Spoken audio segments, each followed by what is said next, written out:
just makes sense. But I will say it is one of those things that is easier to say than do for sure. And I'd love to hear your thoughts on your approach to zero trust. With zero trust, I think it's really important and really a critical aspect. It's also a critical aspect to really understand what it means, because I think a lot of people get tired of hearing it because it feels like a buzzword.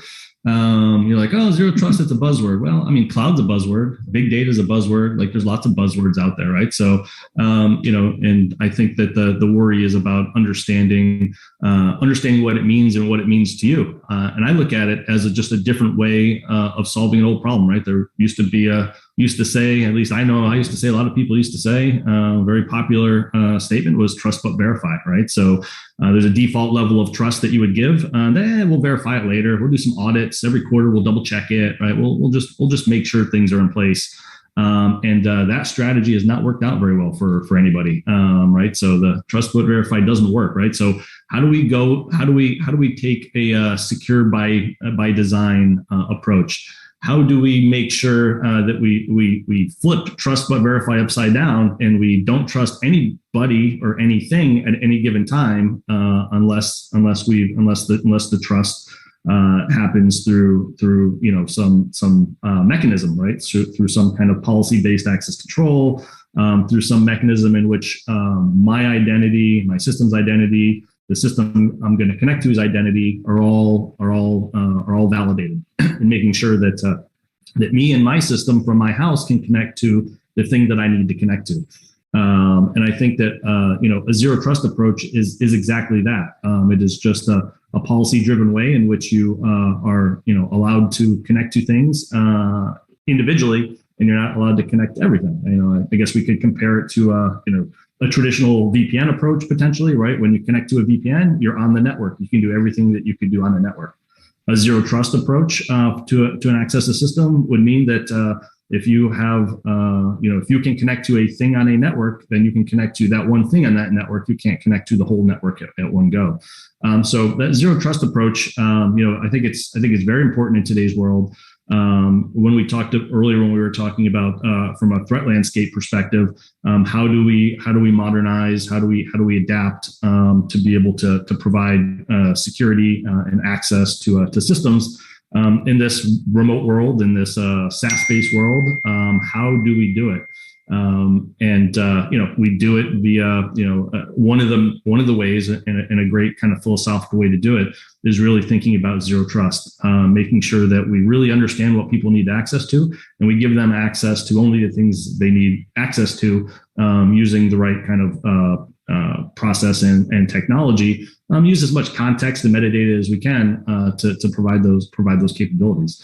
I think the term least privilege has always been an adage or in the security world, but it was always kind of hard to do and hard to implement. And I think that one of the great things with modern technology and cloud is that it gives us a lot of tools and capabilities to be able to implement some of the things that we've been talking about for 25 years in security, but never really been able to do very well. I think zero trust sums that stuff up, and allows us that capability.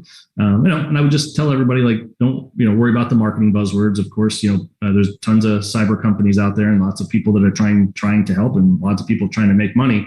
But you just got to see through the fog and understand kind of what this approach is, and understand that it is an approach. It's, cloud is, could be lots of things, right? Could be infrastructure as service, could be a SaaS service, could be lots of things. Zero trust also could be lots of things.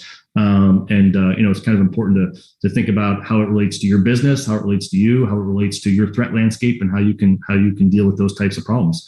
Zero trust in today's threat landscape makes sense, right? I mean, again, we used to look at the high, thick perimeter walls around the environment and just get people in securely and you were done. Well, we've dispensed with that a long time ago, with, adversaries almost certainly is going to be able to get in your environment if they're duly motivated and duly funded and skilled. And, that just changes things, and it's changed over time. You look again at ransomware.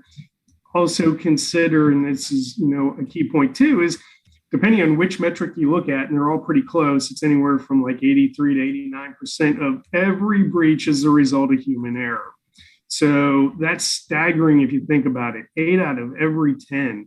So how do you protect yourself against that? ZT, zero trust, is one way. It just makes sense. But I will say it is one of those things that is easier to say than do, for sure. And I think part of that is, people go, I don't know where to start. Where do we go? Well, I think you just have to start, period. And I would also argue that in a lot of cases, people are already on that path, whether they are intentionally or not. I mean, if you're doing MFA, that's a piece of that puzzle. But you got to look at your environment. You have to decide what makes the most sense for your environment. What are your top risks? And how do you apply some of those principles and just start doing it? I mean, don't try and boil the ocean, because it is a huge thing.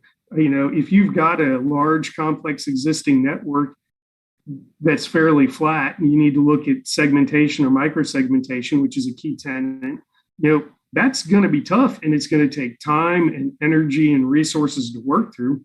You need to do it, but it's going to take time. So, as you're looking at things like that, you also got to take a look at what are the other things I can do that are easier to implement, and again, are commensurate with the risk you're facing. So I suspect whether it changes names or what have you, that this philosophy will be around for a long time, because it just makes good sense. I mean, at the end of the day, what we're saying is just make sure people have access to what they need and only what they need, not more than that. And that just makes sense. So again, though, easy to say, not so easy to do.